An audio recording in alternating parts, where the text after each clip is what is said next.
Welcome to the Culture is Healing podcast, brought to you by Checking In. At Checking In, we create customized wellness tools for First Nations communities, centering each nation's language, culture, and traditions to support healing and well-being for their people. To learn more about our work at Checking In, please visit our website at checkingin.co. Thank you for listening. I hope you enjoy this episode. Haichka.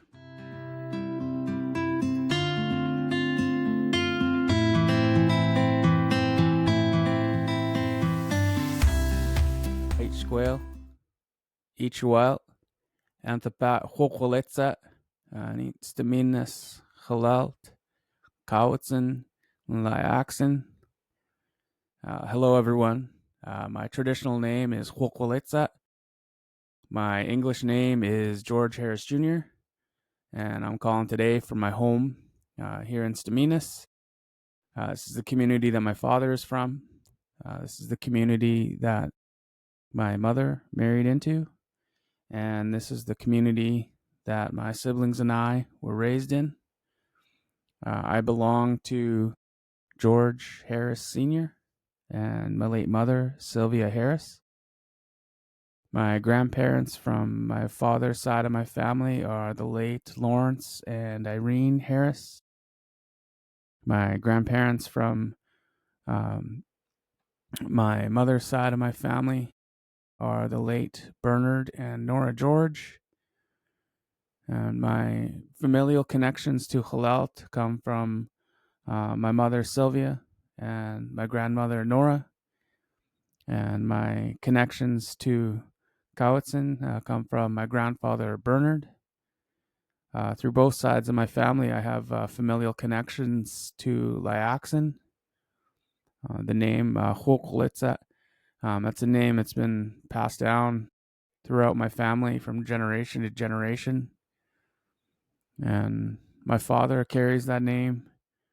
He has passed that name on to myself, as well as a few other family members.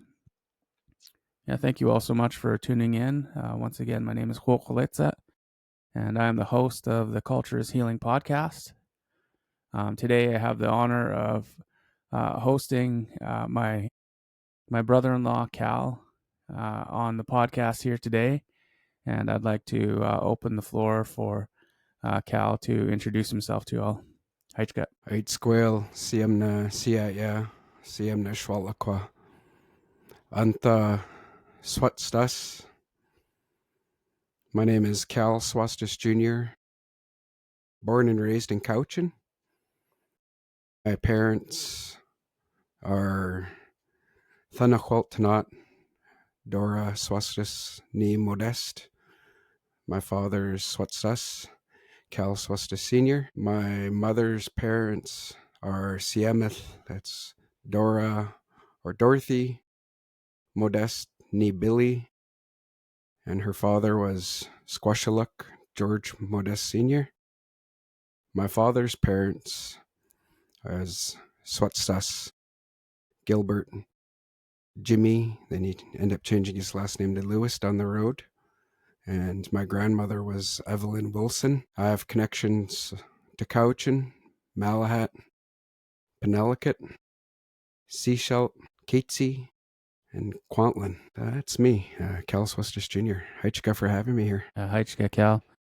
Yeah, it's an honor to be able to share this space. Cal's not only my brother-in-law, but we've been friends for over 20 years now, and it's really amazing journey that we both had the opportunity to come on. And throughout both of our lives, we've had opportunities to engage in culture, and in our later years now, we're having that opportunity to really share opportunities and cultural engagement opportunities with young people. And it's one of the many things that Cal and I share in common is love for cultural activities, as well as we have a soft spot in our hearts for our young people, and we have a strong connection to our culture and our ability to be able to share that. And specifically, I know for Cal, we'll get into some of his cultural connections and have the ability to for him to share his stories and so I'd just love to ask you, Cal, with culture is healing, and for both of us, we've had that chance to really engage, and we've really turned our lives around, and culture has played a really big part in both of our stories, and I'd love to hear some of your journey into your walk with Tsinghua and into more recent years, and how you've engaged that crossover between culture and sports and the work that you're doing there. I'd love to hear from you, brother. Well, my journeys with Cowichan Tribes dance group began around 1995. My parents went and drove over to late Grandpa Ray Peter's house to ask for permission for us to join the Tsinghua dance group, and that was the proper protocol to do, just to go and ask. Although my great grandmother Sylvestra Modeste was in the Tsinghua opera, so that was our lineage to get into the dance group.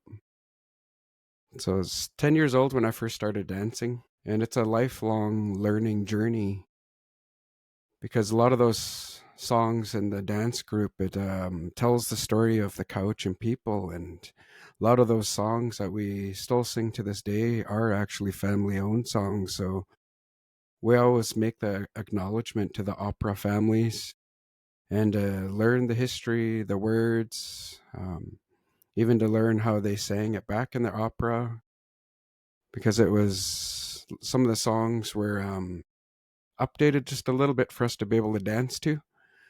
And my journey started, it was I was nervous. I still remember my first performance at the Empress Hotel.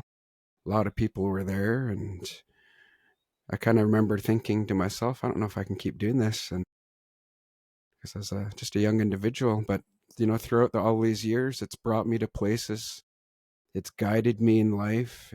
It gave me a foundation to really want to dig into history and to all of the other things that come into play in our cultural life. Really guided me, and I have to really reflect back, and I give a big thank you, a big haichka to my granny Sylvestra for kind of creating that foundation for us. And it still helps me in my day of life today, daily. It's something that I incorporate into my work life, my home life, guiding my children and now grandson. It's it's an awesome journey, and it I could say it saved me. Yeah, Haichka, for sharing.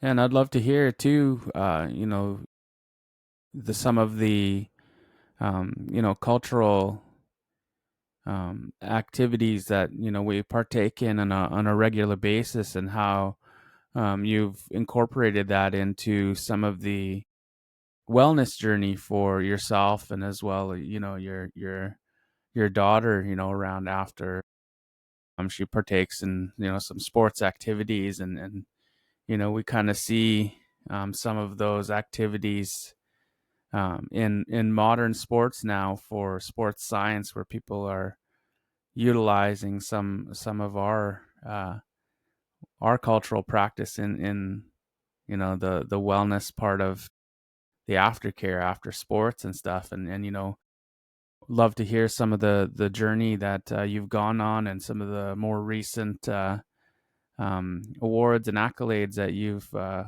received, as well as some of the your work with the hockey board and stuff like that. So if you wouldn't mind sharing some of that story as well, that'd be awesome.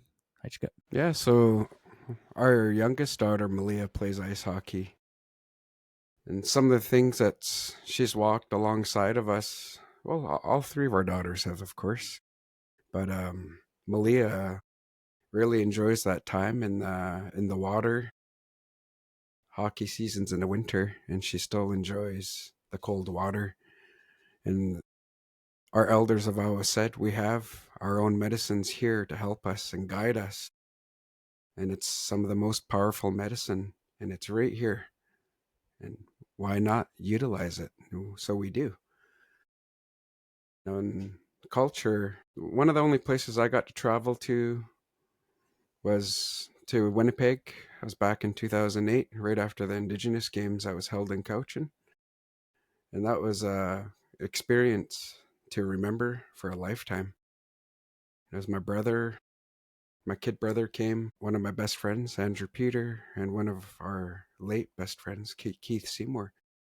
They flew us over to go and perform for it was the opening for the Aboriginal People's Choice Music Awards. And that in itself that whole arena was full. It's the same arena that the Winnipeg Jets play in. So you can imagine all the seats were full, plus on the floor, all the seats were full. And it was nerve-wracking, but we did it. And we still talk about it to this day. Culture, I always keep that at the forefront, whether it's the BC Hockey Board of Directors, the Sailor Storm hockey program that I help coach in Cowichan. We talk about how culture helps us even on the ice. So we share that with the Indigenous youth and all the coaching and playing hockey. I wasn't expecting these awards, but last year I was the recipient to the BC Hockey Indigenous Impact and Legacy Award. And that was for the coaching for Sailor Storm hockey. And then this year was the recipient to the Hockey Canada Order of Merit West Award. And that was also for coaching minor hockey, Sailor Storm hockey, the BC Board of Directors, and for playing the sport of ice hockey for over 30 years now. And that's where I help youth understand culture, sports, education can take you a long way in life, but it's always a lifetime of learning. And when other elders come and share teachings with you, take in as much as you can, because it'll help you in your walk of life. Hey, Heichka, thank you for sharing, brother. Yeah, I know it's really cool to witness, all of these, amazing things that you're doing and, implementing, cultural ways of being. And, like I was sharing, there's so many, athletes in this world who, are partaking in, that cold plunge bath after, the sports that they're playing. And, our people have been doing, our spirit bath and, utilizing it for wellness. And, I know we've been, chatting in some of our work, and, Bombo and I always mention that, our cold plunging is a really amazing thing that the world is catching on to. And it's really awesome to see, because, this is something our people have known for thousands upon thousands of years. And the world is taking notice of that. And there are other cultures who, also, partake in these, types of activities. So it's really cool to hear how you're implementing that and keeping those teachings going with Malia and Annika and Savannah. So yeah, and so thinking about some cultural activities. I always love to hear people's stories around cultural activities, that hold a special place in their heart. And I'd love to hear from you, bro, like some activities that you carry and on top of mind that, are really memorable, and stories that you love to tell. Heichka. Culture activity, I reflect back onto when I first started singing. I was maybe 13, 14, and I was on tribal journeys in 1999. We were going to a house it, and there weren't very many Coast Salish canoes yet in those waters, so my father and I went with Roy Henry Vickers on his canoe. And that was kind of the start of my singing, because Roy asked me to sing our couch and paddle song when we would arrive in a house. So I sang there. I was super nervous, but then singing, I carried on with it because I was like, oh, okay, I can. To me, I just said I can kind of sing, and then I kind of kept going with it. So drumming and singing helps me even share activities to youth. So I've had times where I'm spending time in the school district 79 doing drumming and singing with youth, sharing our bit of our Cowichan history and how it ties to our songs. Even I'm at work right now, Orca Lalem. It's a youth wellness center, incorporating culture into work to help our Indigenous youth break this intergenerational trauma, sharing with youth that culture can help you, it can guide you. Even when there's youth from other nations outside of Coast Salish, we do our best to share what we can and even try to learn some of their songs because the youth are there for 10 weeks. And that kind of gives us a time frame to be able to learn at least a song or two from wherever their nation is, where they're from. And we'll do that at drum circles, and we do learn their songs. And the youth, it captures their interest, and while we're singing, and then we try to incorporate some of the culture teachings to help them in their daily journey of healing. So all the words that our Sal Juan, that our elders always share with us, that it helps you. It really does. I've heard older elders say, I'm still learning to this day. It's we'll never know it all in this lifetime. And it's pretty powerful hearing that from elders who, there's elders I really lean on. I'll go see them, or if it's something super urgent, try talk over the phone. And it's our elders are always there to help guide us. But when it's in person, we have to be ready for a couple-hour visit, and it's totally worth it. And a lot of the elders that share cultural teachings with me, they always reflect back to some of my ancestors who they learned from, whether that's Granny Sylvestra Yeptanot, or if it's my Papa Fons Billy, Adam Jimmy Colaston. It's really powerful hearing words coming from the elders today that they've heard from my great grandparents or great great grandparents. And they can do that with a lot of individuals. And that's how our elders identify us as, okay, who's your grandparents? Who's your great grandparents?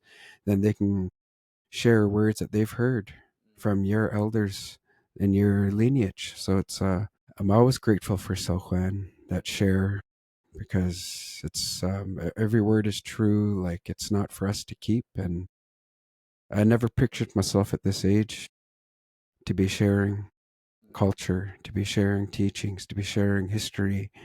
It's rewarding though, watching youth grow.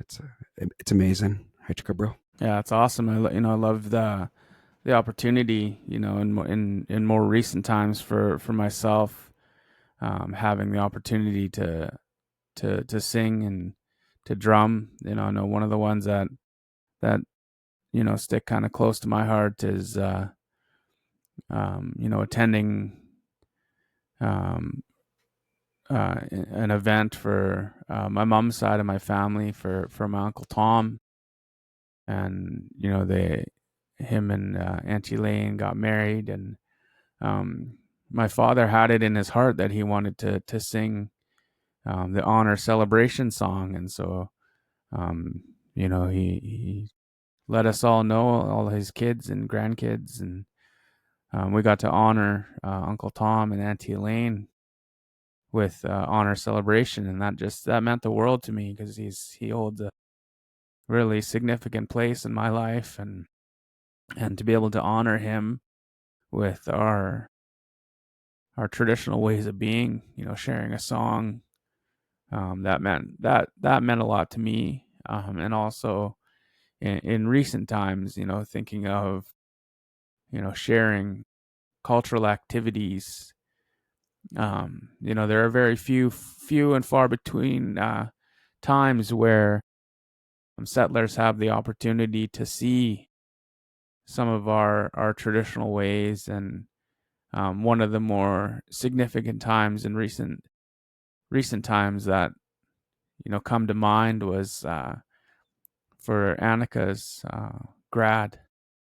It was held in the community center, where the old hockey stick used to be out in Duncan there. It was powerful, seeing you guys come in, the Zinqua group, singing and dancing on the stage, and seeing everyone engaged. And it was very powerful, and to hear the drums and everything just echoing through the building. And it was awesome. So I loved being able to witness that. And I love seeing the young people participating and dancing and singing. And I think that's amazing. It's becoming more of a normal thing in our communities now, to be able to partake in jam sessions together, and having those opportunities to witness our young people enjoying our cultural ways. So those are some of the things that came to mind as we're talking about cultural activities and things that hold special places in our heart. And yeah, just hold on a sec. If I can reflect a little bit back on that graduation ceremony for Annika, when we were at the hockey arena, and we do our Zinqua call from the hallway, yet we're still not in sight of everybody's eyes. A lot of the non-Indigenous friends were in the stands, and they reached out to me, the day after, and they could not believe how powerful that sounded, singing from the back yet. Then when they said when we were on stage singing and dancing, they could feel that power, the strength from hearing our traditional regalia that we wear, the singing of all of our voices. And that's a lot of there's teachings behind singing too. It's hearing other singers share with you how to sing and to say the words proper is pretty neat. Hearing the feedback from our non-Indigenous friends, how they felt it in that whole hockey arena, because we were wondering, how are we going to sound in this hockey arena? And apparently we did really good. So it's to give that strength to our youth, though, for a great celebration. It's every performance is a neat experience, and to be able to give a bit of that slack and that medicine to our people, and to share that to the generations that are coming up next, to keep it going for us. And that's in Zinqua, that's why we always reflect back and thank all the opera families. We always acknowledge them, because it's you got to remember, Zinqua opera, it was an opera because that was the time potlatch were banned. So they used musical instruments, that substituted our drums. And it was kind of a bit of a opera voice singing and songs. And then when the potlatch ban was lifted, we were able to bring our elders of the day were finally able to bring out the drums after. So it's for them to keep that teachings going and the history going for us to still carry to this day. It's powerful, and we're ever so grateful. Yeah, it's amazing, bro. Yeah, that was definitely very powerful. And one of the things that you probably didn't fully see was grandson. When you guys were up there, he was because we were kind of sitting near the front, as far forward as we could, and he was in the left aisle right beside like where we were sitting, and he was dancing off to the side. And his dad was there kind of making sure that he wasn't gonna run off, and he kept kind of like inching closer and closer to you, because he saw you when you were in between songs, when you would come out and explain the next song that you guys were gonna sing in the origins. And I don't know if you heard him yelling too, Papa, and it was really cute to see, because he's really proud to see you up there, and really happy. And he really, yet again, coming from very cultural family, every time we're all together, often we are we are having our own like family jam sessions. And so those are things that always really like, really uplift my spirits. And I know it uplifts my dad's spirits. And, when my mom was here, she absolutely loved hearing us all sing. And so we were carrying on those traditions, and, and seeing, grandson, dancing and really loving that, so that's something that's always really, just so heartwarming. So yeah, that's awesome. Yeah. And so as we're, kind of looking into, some more of our cultural ways of being, we always say that our ways of being aren't just something that we, pick up and put down. This is something that is with us for life. This way we live is our way of life, and we choose to, abide by our cultural teachings, and they really do. They are our roadmaps to life. They help guide us through, the trials and tribulations that we have, and our teachings are the things that really help us get through all of that. So, undoubtedly, brother, you've had a lot of teaching shared with you.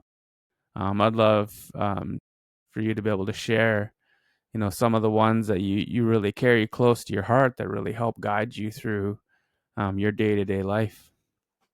Hajka. You know what really helps me in my guide of life? I have to reflect back to when my voice started to change when I became a young man.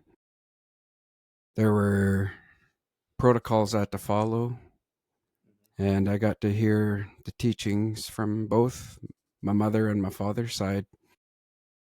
Rites of passage, there's duties to be conducted. So one for me at the beginning, was my voice change. And then from there, what I had to do when Annika and Malia were born, there were things for me to do when they were born. And I'm grateful that those teachings were passed to me to help, because the changing my voice helps set the foundation for me to carry on to this day. And then also incorporating that to ensure my daughters' rites of passage were also conducted for them. And then in everyday life, it's you're upholding everything that we've been taught from our elders, from our parents. Those are the people that I always think about when I have to get if I have to get ready for anything cultural. I think back and I thank them by their Hualmosnat, their traditional names, because that's what guides me in my life. If if I had any words of advice, and I share with youth all of the time, try to reach out to family members and learn what their protocols are for rites of passage, because it really does set you in a good way. So it's every day I'm always grateful. I'm always thanking all the elders in my family lineages on both sides of my family. It guides me. It guides my little family. I'm always forever sharing with them. And out in the cultural world, it's always powerful to hear their names being mentioned all of the time. It's Granny Sylvester taught us this, Grandpa Major that. It's the modest names. It's and I'm always sitting there listening, because it helps me, and I'm always willing to share, because it helps all of us. And that's all the names that are mentioned all the time from my family lineage. That's what they were. They were always helping our people in any way that they can. Yeah, it's amazing to see, the opportunities that we have to learn and to grow. And, it's really powerful for us to be able to share all of these stories and teachings, and, uplifting our young people and encouraging them in their continued learning journey that we are all on. And, I know my grandma Nora, she'd always say to us, you keep learning. The only time you quit learning is when the Creator calls you home. That's when your learning journey is done. Yeah, and I think of something that my father shares with me on a regular basis. He would always share, just a quick saying for us to remember as we carried on. He would say, "Quam quam squallowins." Quam quam squallowins, and that means like you make your mind up to be strong, and especially with all of the things that we have going on in the world right now. That's a saying that I always make sure to keep at top of mind, considering the uncertainty that is happening. And yeah, so I think those are some things that I love to carry with me. And thank you for sharing your stories as well, bro. I really appreciate that. And yeah, if we love the opportunity now for you to be able to continue on in your sharing. If you had any words of advice for our listeners of the Culture is Healing podcast, I'd love to pass the mic back to you for you to be able to share words of advice for our listeners. Haichka. If I had any words of encouragement in regards to culture, it can be, we do live and walk in two worlds. I know all listeners have probably already heard that. There are cultural ways of life along with Western ways. So even in our daily work, we're bound by these Western rules, protocols, policies. Yet we're trying to keep our culture going and alive, and we're trying to help break intergenerational trauma that was created by this Indian Act. And to this day, we are the first generation. You and I, bro, we didn't have to go to residential school. We didn't have to go to day school. And the journey of healing it's going to be quite a few generations of coming up for healing for us. Because our next generation are getting an understanding of all of the trauma that was impacted onto our elders. So if these agencies just can have an understanding of our cultural ways of life, that's a small part of reconciliation of walking alongside of us. So we always thank our non-Indigenous friends that support us in our ways of life, because culture here, it's one of a kind. We can't pick up a book and read about it. It's a lot of it's oral. It helps us. It's going to help the next generation and the generations to come. So we just thank everyone that always supports us and stands by us and is having an understanding of where we are coming from. So it's just like to thank everyone for listening. These podcasts can go a long way. Maybe somebody is listening to try to have a better understanding of our people. It's I love our culture, and I'm ever so grateful for it, because like I said, it's guided me in my life to who I am today, and it's still going to continue to guide me. It's going to guide my little family. It's going to guide my grandson, my future grandkids. It's who we are. Know who we are and where we come from, and always be grateful for all of the elders that's in our family trees and their extended family, because we are powerful. So those would be my words, bro. Haichka to everyone. Haitsepka. Yeah, Haichka, brother. Thank you for sharing. Thank you for your time here today, Swustus. I appreciate that. And thank all the listeners again for tuning in, and I hope to catch you all in the next one. Haichka. Ewer.